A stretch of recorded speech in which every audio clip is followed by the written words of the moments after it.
On this 13th anniversary of the 9/11 terrorist attacks in the United States, we've been in this Peace Chapel a few different times today, remembering that event and praying for peace in our broken world. For most of us, we can remember exactly where we were that morning. I remember pulling out of my driveway in Chanhassen, Minnesota on my way to work. It was a beautiful fall morning, a little bit of cool, crisp air up in Minnesota.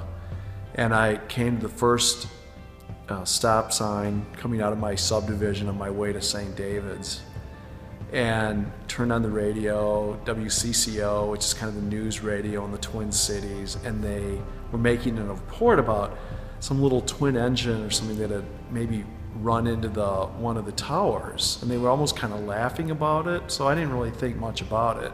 Turned the station to some other more popular music that I wanted to listen to, and came back, and by the time I got to St. David's about 20 minutes later, the full impact of what was going on was unfolding.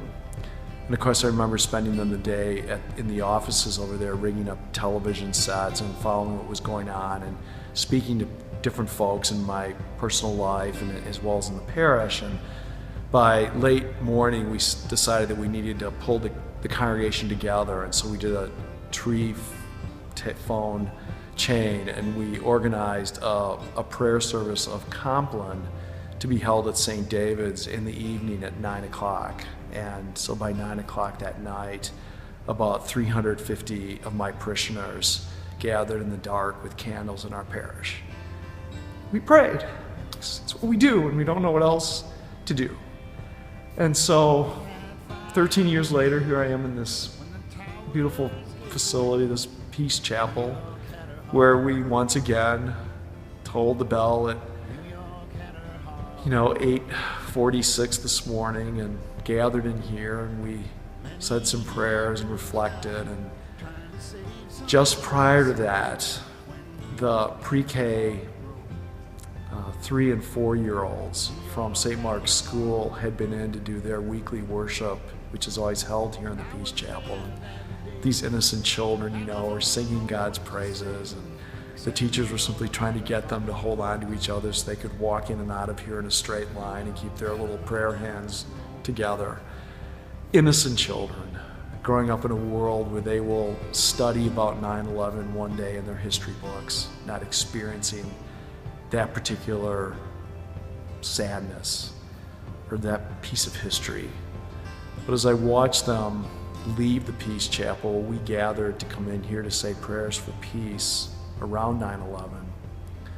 Thought to myself, I wonder what those children will experience. Thought to myself, what about all those children who live in the Gaza Strip or Jerusalem or Syria or northern Iraq or in Nigeria or places down in Nicaragua or Mexico?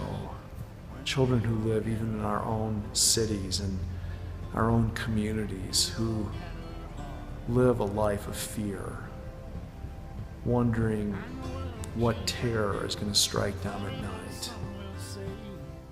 And as sad as that makes me feel, it connects me. It connects me to these children. It connects me to you. It connects me to my God, whom I trust with all of my heart to make something new out of the tragedies that fill our lives, that no terror is too great to keep God's love from still shining bright. And I pray that as we continue to live together in this world, that the terrors that strike us, those things that bring us to our knees, that bring us together as communities, might never overwhelm us, so that in the coming together, we remember that we are God's, and with God, we have nothing to fear, but we always have hope that out of the tragedies comes new life. See you Sunday.